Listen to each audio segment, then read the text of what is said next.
दिन में तू ना हो वो दिन ही नहीं, जिस जीवन में तू ना वो जीवन नहीं। दूसरा कुरिन्थियों 5 अध्याय का पहला वचन।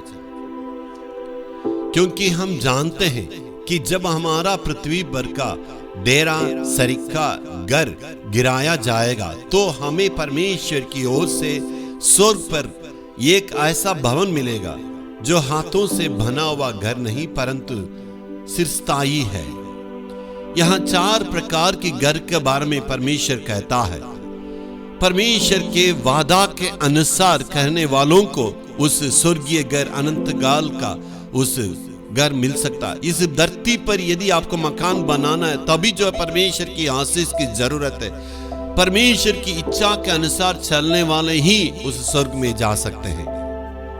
उस अनंत काल के घर में यदि जाना है तो परमेश्वर के वचन के अनुसार हमारा चाल चलन रहेगा तो परमेश्वर उस घर में हमें ले जा सकता है। इसका मतलब हमारा विचार, हमारा ध्यान, हमारा चाल चलन स्वर्ग की उसी घर की ओर जाने के लिए हमेशा रहना। ऐसे करने वालों को जीवन में परमेश्वर इस धरती की आशीष को भी देंगे।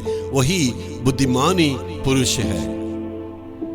घर हम इसलिए बनाना 3 मकसद उसके पीछे रहता।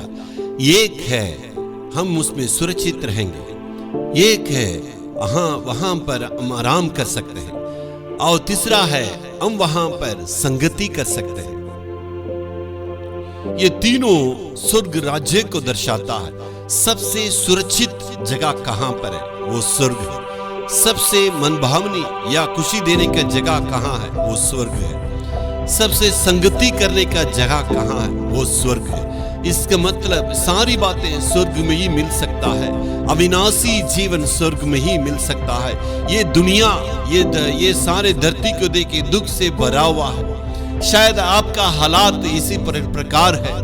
आपका जीवन में निंदा अपमान सह चुके हैं, आपका जीवन में परेशानी है, आपने नंगेपन को झेला है, आपने जो है चारों तरफ की सतावट को सह लिया है। परमेश्वर यीशु मसीह को शुभ संदेश को सुनाने के चलते, प्रभु यीशु मसीह को अनुग्रहण करने के चलते आपका जीवन में इतना तकलीफ है, इतना निंदा अपमान को आप सह रहे हैं। आप समझ रहे हैं मेरे आंसू को कब उत्तर मिलेगा, मेरे अकेलेपन को कब उत्तर मिलेगा, मेरे निंदा अपमान को कब उत्तर मिलेगा। परमेश्वर कहता है आपके आंसू को देखने वाला परमेश्वर, आपको परिश्रम को देखने वाला परमेश्वर, आपके निंदा अपमान को देखने वाला परमेश्वर एक न एक दिन उस स्वर्ग राज्य में आप जहां पर आशा लगाए रखे हैं वो सारी बातों को प्रतिफल मिलने वाले हैं। इसलिए परमेश्वर आपका जीवन में ऐसे ही रहने नहीं देंगे। एक उम्मीद है, एक आशा है, परमेश्वर हमें सब कुछ वापस देने वाले हैं। Hallelujah, hallelujah.